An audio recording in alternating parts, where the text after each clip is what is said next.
কয়েকটা content creator আছে চাপড়ি, যেখান দিয়ে খায় যে মুখ দিয়ে সেদিক দিয়ে হাগে। আপনার জানা আছে সাউথ কোরিয়া কন্টেন্ট মেকিং থেকে কত আর্ন করেছে? $12 বিলিয়ন। সেটা প্রায় 65 লাখ টাকা, পুরো 1 মাসের টাকা আমার ট্রান্সফার করে নিয়েছে।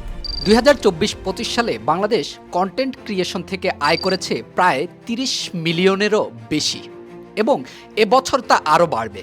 সাথে সাথে অনলাইনে ভিডিও বানায় এমন 5 লাখেরও বেশি কন্টেন্ট ক্রিয়েটর আছে, যে মার্কেট প্রতিনিয়তই বাড়ছে এবং বড় বড় সব ব্র্যান্ডও আগের চেয়ে অনেক বেশি গুণে ক্রিয়েটরদের দিকে ঝুঁকছে।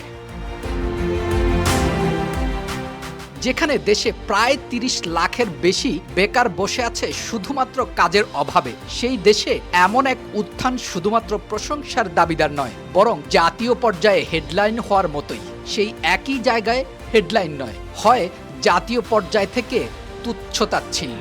কয়েকটা কন্টেন্ট ক্রিয়েটর আছে চাপড়ি, এই চাপড়িগুলা একবার বাদুরের মতো, যেখান দিয়ে খায় যে মুখ দিয়ে সেদিক দিয়ে হাগে। একথা আজকের নয় যে পৃথিবীর সবচেয়ে বড় বিদ্যাপীঠও এখন আর সময় উপযোগী শিক্ষা প্রদান করতে পারছে না।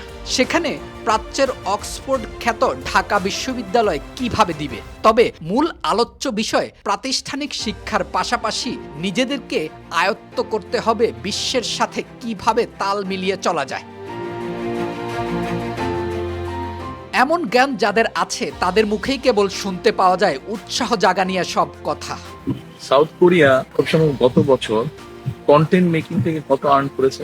$12 বিলিয়ন। শুধু আইটি কন্টেন্ট মেকিং থেকে $12 বিলিয়ন একটা সাবজেক্ট থেকে। আর যাদের নেই তারা বসে বসে করে মণ্ডপাত। যাদের মূলধারার গণমাধ্যম ধরা হয় তাদের গতিপথ খেয়াল করলে দেখা যায় টিভি নয়, ডিজিটাল প্ল্যাটফর্মেই তাদের চোখ। আর ইউটিউবের এই যুগে টেলিভিশন থেকেও যে নেই, এই গল্প অনেক পুরনো। কন্টেন্ট ক্রিয়েটররা ছাপড়ি না, বরং এই যুগে পৃথিবীর সব শক্তিধর ক্ষমতাকে চ্যালেঞ্জ জানানোর আরও একটি মাধ্যম। ক্ষমতার দাম্ভিকতা তাই এখন আর চলে না।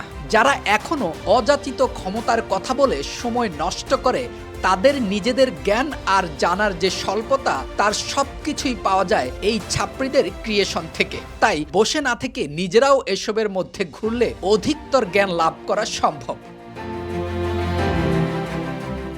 মূলধারার গণমাধ্যমের মধ্যে ইউটিউবে সবচেয়ে বেশি এগিয়ে আছে যমুনা টেলিভিশন, যাদের 30 মিলিয়ন সাবস্ক্রাইবার ইউটিউবে এবং প্রতি মাসে প্রায় $1.5 লাখ থেকে $2 মিলিয়ন আয় করেন, যার বাৎসরিক হিসেব $1.5 থেকে $21 মিলিয়ন। আর এর পরে আছেন সময় টেলিভিশন, যাদের ইউটিউবে আছে 28 মিলিয়নেরও বেশি সাবস্ক্রাইবার। সেখানেও মাসিক আয় প্রায় $50 লাখ থেকে $1 মিলিয়ন পর্যন্ত। এই হিসেব শুধুমাত্র একটি ইউটিউব চ্যানেলের, যেখানে তাদের আছে 1-এর অধিক চ্যানেল ও ফেসবুক পেজ। আর সবারই ওয়েবসাইটের হিসেব এখনো বাকি। পুরো 1 মাসের টাকা আমার, সেটা প্রায় 65 লাখ টাকা।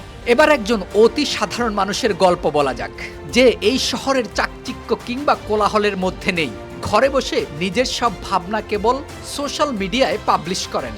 সেই মানুষটিও প্রায় প্রতি মাসে $1 কোটি আয় করেন। আর তার সাথে কাজ করার সুযোগ হয়েছে 100-রও বেশি কর্মীর, যাদের 9টা-5টা অফিস করার ঝামেলা নেই, শহরের জ্যামে বসে থাকার কষ্টও নেই। মানুষকে নিখুঁত আনন্দ দিয়েই চলে তাদের জীবন জীবিকা। মানুষ তো জানাজাতেও কাঁধ বদলায়। আজীবনের জন্য কেউ আপনাকে সঙ্গ দিবে, এটা কিভাবে কল্পনা করেন? চিত্ত মিডিয়া, ফেসবুকে একটা পেজ আর মন খুলে সব কথা বলা, যা শুধু আনন্দ নয়, দেয় প্রশান্তি। একজন মানুষের চিন্তার গভীরে প্রবেশ করার সুযোগ আর সবুজ শ্যামল বাংলার রূপ প্রকৃতির সাথে মেলবন্ধনের এক অসাধারণ অভিজ্ঞতা, যা কেবল এই ডিজিটাল মিডিয়ায় তৈরি করতে পেরেছে। যুগে যুগে এমন পরিবর্তন যেমন নতুন নয়, আর এই পরিবর্তনের সাথে তাল মিলিয়ে চলার মানুষের অভাবও নতুন নয়। শুধু সব বাঁধ ভেঙে চলার মানুষগুলোই নতুন।